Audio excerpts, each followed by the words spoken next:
Yum! Cardboard. Hey YouTube, Mother's Day is soon upon us, and our current collective situation during this COVID-19 pandemic means we don't really have many shopping options for gifts. We want to honor our moms. And yes, you can make her a gift, but it must be something truly heartfelt. You want her to see the dedication that went into making it. What I'm going to show you is my handmade 3D cardboard poster method technique to make mama a 3D poster of your entire family, showing your best family photo of you guys together and making it pop out. A unique memento I guarantee she'll love. In this tutorial, I'll show you two different types of 3D posters you can make. I'm using images of TV families I enjoy watching. The first is a flat wall-mounted 3D poster with two layers on the base. I'm using Schitt's Creek, the family from that show, as the first one. If you've never seen the show, Schitt's Creek, and yes, that is actually its name, it is a great funny show. Trust me, watch it. The second is what I call a pop-up 3D display on a base. It's a vertical double-sided mirrored 3D image. This one will be based on the Johnson family in Blackish, a great funny sitcom with amazing social commentary. You'll need sheets of flat cardboard in order to do this, and a good cutting blade. So let's get started.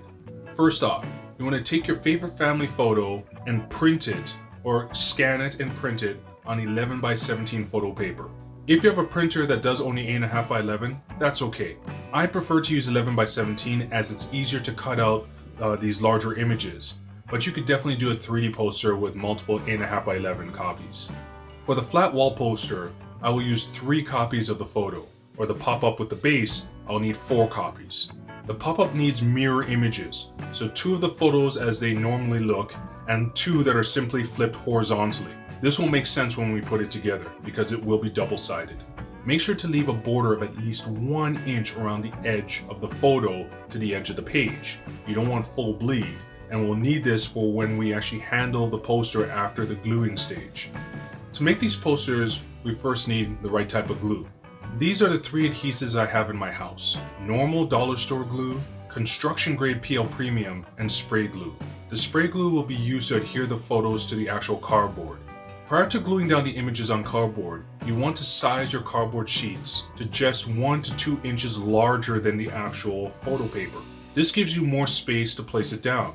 When we're using the spray glue, once that image is placed down onto the cardboard, it sticks automatically and it won't come off. So this gives you a little bit of wiggle room.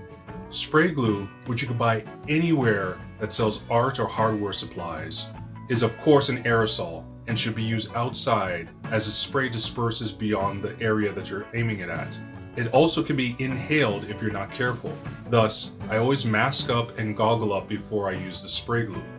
Now when it comes to spraying, don't worry, spraying the posters with spray glue is easy, barely an inconvenience. Just find a spot outside, and on a surface you don't mind getting messed up or a bit tacky, like here, my example, my old resin table here, place the poster face down and give the open back even coats of the spray glue from top to bottom. You want to cover the whole surface except for one corner. That corner is where you're going to carefully pick up the poster and bring it back inside to place down on the cardboard. This is the fun, tedious part. The part that will show mom how dedicated you were to making her something special. Now that the image is glued down and set on the cardboard, with a fine cutting blade, we're going to cut out the images. This is a hyperlapse video of the cutting process, which is actually quite a slow and time-consuming process. I started with the Schitt's family image that will become the hanging wall poster. Of the 3 copies I have to cut, the first cut is the full rectangular image with the full background. Then the second is all the family members cut out together without the background, plus the lampshades to add additional depth to the finished piece. Then I cut out only the 2 adult kids from the 3rd print. They are ready for the gluing stage. You have to take your time doing these intricate cuts.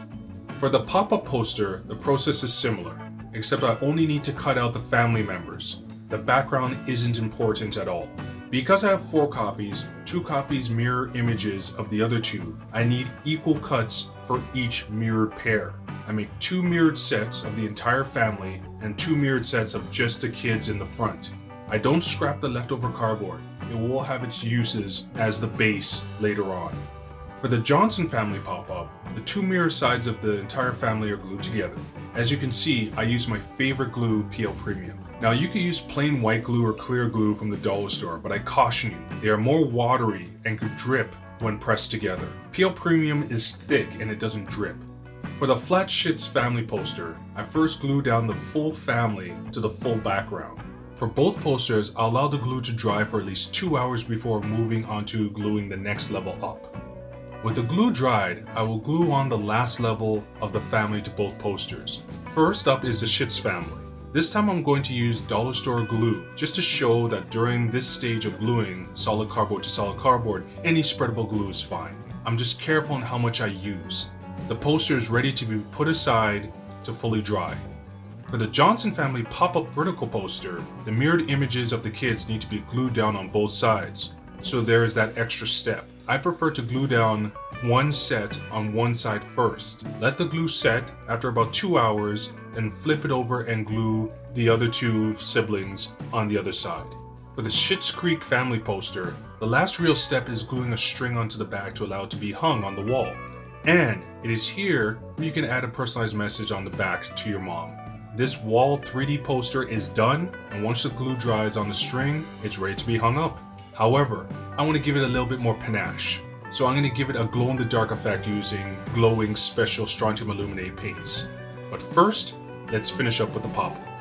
The Johnson family pop-up can stand on its own, but it still needs a sturdy base to be displayed properly and not fall over if someone, let's just say, bumps into a table or shelf. Using the leftover cardboard from the mirrored images of the kids that we cut out, so most of that cardboard was still intact and uncut, I'm going to measure out the length of the full pop-up and then add a couple inches on both sides. I also measured the width. The total length is 11 inches and the width is about 1.5 inches. Thus, I decided to make the base 13 inches long and 3 inches wide. I cut out 3 copies of the base. They will all be glued together, but the top 2 will have a slit cut out in the middle for the pop-up to be placed within. The bottom piece will be the complete base. Once the glue dries, the pop-up fits in perfectly. I can glue it down right now to finish it, but I want to add some color to the base. I could get really creative here. If you're doing this, you could get incredibly creative here, use a multitude of colors, but for the sake of completing this craft, I'm just going to use one water-based color that I got from the dollar store. So let me give it some coats of blue paint. And the last part is simply gluing the vertical pop-up right into the base. Use whatever glue you have, just fill in the open gap and carefully slide the pop-up in the center. And there you have it. The pop-up double-sided 3D poster print is complete and ready for display. Although both posters are done, we can still add a nice glow-in-the-dark effect to both of them. For now, I will just do the Schitt's Creek family poster because it isn't double-sided and the full image will absorb the light when it's on the wall. I use Glowing's premium strontium illuminate paints. I swear by them. The 2 colors I'll use are clear white for the family and yellow for the lampshades. I do my best to evenly coat the entire image. And the good thing about Glowing's paints is that they dry in just 15 minutes. So here are the completed posters. The Schitt's Creek family is dry and you can see the glow paint grains on it, but it still looks good. As I mentioned before, with the Johnson family vertical poster, I didn't paint it with the glow-in-the-dark paint. I want you to see the smooth finish on both sides if you decide not to use glow-in-the-dark paint. Both posters pop out at you with the different family members. For both posters, both the wall-mounted and the tabletop vertical pop-up with the base, if you want the edge of exposed cardboard to be painted, you can do that too. Frankly, for myself, I like the look of raw cardboard, so I never color in the edges. However, if you have a steady hand, do your thing and add in some extra color if you like. So, I hope you like this idea. It does take some work, but I think the end result is worth it as a gift and to celebrate the awesomeness of family. Not only for Mother's Day, but also for Father's Day, or just something to do to pass the time as we're in together and to celebrate your family. And just to give you a taste of what it looks like with Glowing's glow-in-the-dark paints, after just charging for 10 minutes with the ceiling light, this is the effect when the lights are turned off. Take care everyone, stay safe, happy Mother's Day to all the awesome moms out there, and see you on my next craft idea.